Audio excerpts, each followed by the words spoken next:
کیا آپ کو معلوم ہے کہ وہ کون سی ایسی شخصیت تھی جنہوں نے انا ساگر جھیل دریا کا پانی ایک لوٹے کوزے میں بند کر دیا تھا؟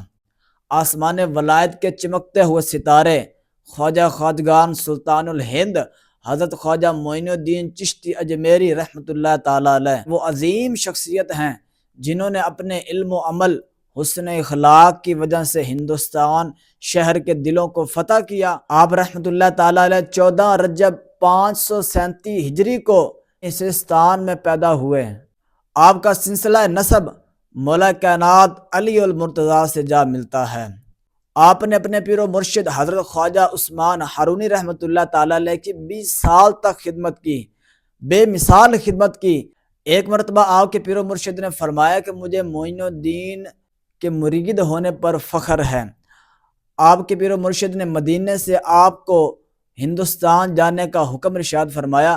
جب آپ اجمیر پہنچے تو اجمیر میں نفرتوں کا پہاڑ تھا، مگر آپ نے تلوار سے نہیں بلکہ حسن اخلاق اور علم و عمل کی وجہ سے لاکھوں مسلمانوں کو دائرہ اسلام میں داخل کر دیا، اور اسی وجہ سے آپ کا نام غریب نواز ہے، یعنی غریبوں، محتاجوں اور بے سہاروں کو سہارا دینے والا۔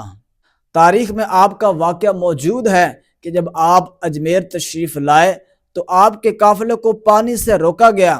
آپ رحمۃ اللہ تعالی علیہ نے اپنے ایک مرید کو فرمایا کہ انا ساگر جھیل پر جاؤ اور وہاں لوٹے کا منہ کر دو دریا کی طرف، انا ساگر جھیل کی طرف، یا فرمایا کہ ایک لوٹا بھر کر لاؤ۔ جب اس نے بھرا یا اس کی طرف منہ کیا تو انا ساگر جھیل کا سارا پانی اس لوٹے میں جمع ہو گیا۔ لوگ یہ دیکھ کر حیران و پریشان ہو گئے اور دنگ ہو گئے، اور انہیں یہ محسوس ہوا کہ یہ کوئی عام انسان نہیں بلکہ اللہ کا مقبول بندہ اور انسان ہے۔ آپ کی اس کرامت کی وجہ سے، آپ کے حسن و اخلاق کی وجہ سے لاکھوں کفر سے نکل کر دائرہ اسلام میں داخل ہو گئے۔ آپ کا ایک فرمان بہت مشہور ہے جو آج بھی ہمیں انسانیت کا درس دیتا ہے۔ آپ رحمۃ اللہ تعالی علیہ فرماتے ہیں ولی وہ ہے جس میں 3 خصلتیں خوبیاں ہوں۔ نمبر 1، دریا جیسی سخاوت جو سب کو فائدہ پہنچائے۔ نمبر 2، سورج جیسی شفقت جو سب پر برابر چمکے۔ نمبر 3، زمین جیسی عاجزی جو سب کا بوجھ اٹھاتی ہے۔ آپ رحمۃ اللہ تعالی علیہ وہ عظیم بزرگ ہیں جنہوں نے اپنی تبلیغ سے لاکھوں کافروں کو دائرہ اسلام میں داخل کر دیا، اور آپ رحمۃ اللہ تعالی علیہ 6 رجب 633 ہجری کو ہندوستان میں آپ کا وصال ہوا۔